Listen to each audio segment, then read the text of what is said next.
For this lesson, we're going to start with monomials and factoring those monomials. And when I factor those monomials, I'm going to follow my prime factorization rules. So let's just look at this first example of negative 20x cubed y squared. So the first thing that I need to do, and is if you remember from 6th grade, we factored monomials like this when we had a variable in it. So first I'm going to go with my coefficient. So 20 gets factored as 4 times 5, and 5 is a prime number. And then I'm left with 2 and 2. And we can make actually one of those 2's negative.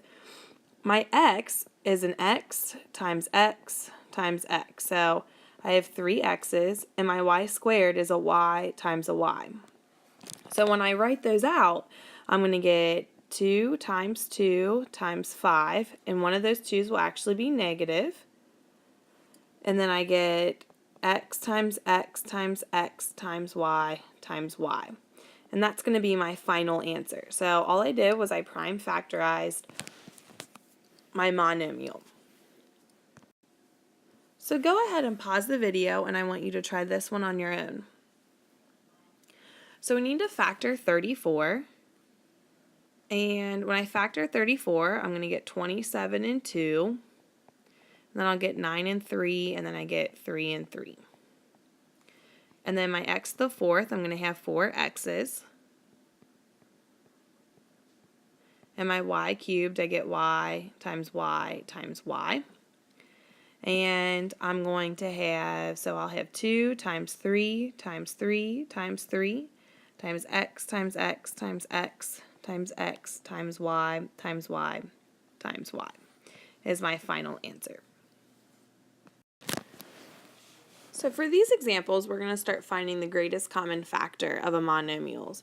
And for our first one, we have 12a squared times b squared times c, and then we also have 18 times a b squared. And so what I want to do is I am trying to figure out what is the greatest common factor that both of them have in common. So let's start off with our first one, and I'm just going to label these 1 and 2 actually, so I have enough room to write. So for our first one, I'm going to prime factorize the 12. So I'm going to get 2 times 3. And then when I prime factorize the variables, I get a times a times b times b times c. And then I'm going to prime factorize the 18ab squared. So I get 2 times 3 times 3 times a times b times b. And now I need to look at these, and I'm going to say, okay, well, what do they both have in common? So they both have a 2 in common. So I'm going to write a 2 down. They both have a 3 in common. So I'm going to multiply by that 3. And then they both have an a in common. And then I can see that I have a b in common. So that times that b. And then I have another b that's in common. And I'm going to multiply by that b. So the greatest common factor between them is 6ab squared as my final answer. So let's take a look at another example. I have 6xy cubed and 18yz, and I'm trying to find the greatest common factor. So I'm going to label those again as a 1 and a 2.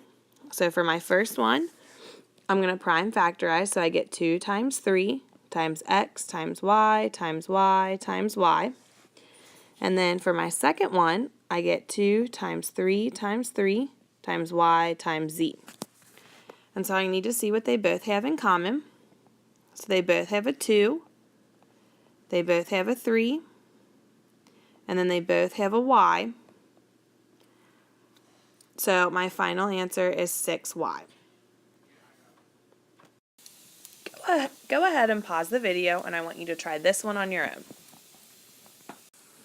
So once again, I'm going to label as 1 and 2.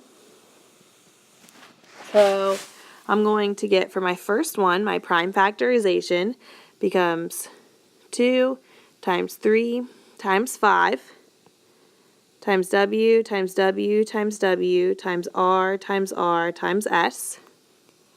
And the second one becomes 2 times 5 times 5 times W times W times R times S. And now I just need to see what factors they have in common. So they both have a 2. They both have a 5. I see that there's a W and a W as well as an R and an S. So I'm going to write my W, W, R, and S. So when I simplify this, I get 10 W squared R times S is my greatest common factor. A florist has 20 roses and 30 tulips to make bouquets. What is the greatest number of identical bouquets that she can make without having any flowers left over? How many of each kind of flower will be needed in each bouquet? So for my roses, I'm just going to find the greatest common factor between both of them. So let's prime factorize 20. So I get 2 times 5. And then for my tulips, I'm going to get 2 times 3 times 5. So my greatest common factor ends up being 10 because 2 times 5 equals 10. So she'll be able to make 10 identical bouquets.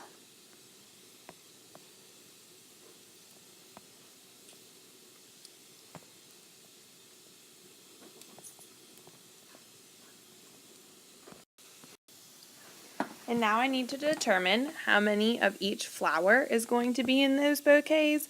And since I have 2 roses and 3 tulips left over, I know that I'll have 2 roses and I'll have 3 tulips. So in each of those bouquets, I have 5 flowers. Go ahead and pause the video, and I want you to try this example on your own. So what is the greatest possible value for the widths of the 2 rectangles if their areas are 84 square inches and 70 square inches? And we're looking at those respectively, so that means that each one, so the first rectangle is 84, the second rectangle is 70. So all I'm going to do is I'm going to find the greatest common factor between 84 and 70, and so I'm just going to prime factorize 84. And I'm going to get 2 and 42, then I get 6 and 7, and I get 2 and 3. So my prime factorization on this becomes 2 times 2 times 3 times 7. And then for 70, I'm going to get 7 and 10, 2 and 5. So the greatest common factor becomes 2 times 5 times 7, or my prime factorization, and then I need to look at what they have in common. So I see that I have a 2 and a 2, and then I have a 7 and a 7. So when I multiply those together, the greatest possible width is going to be 14. And it's going to be 14 inches, so don't forget those units.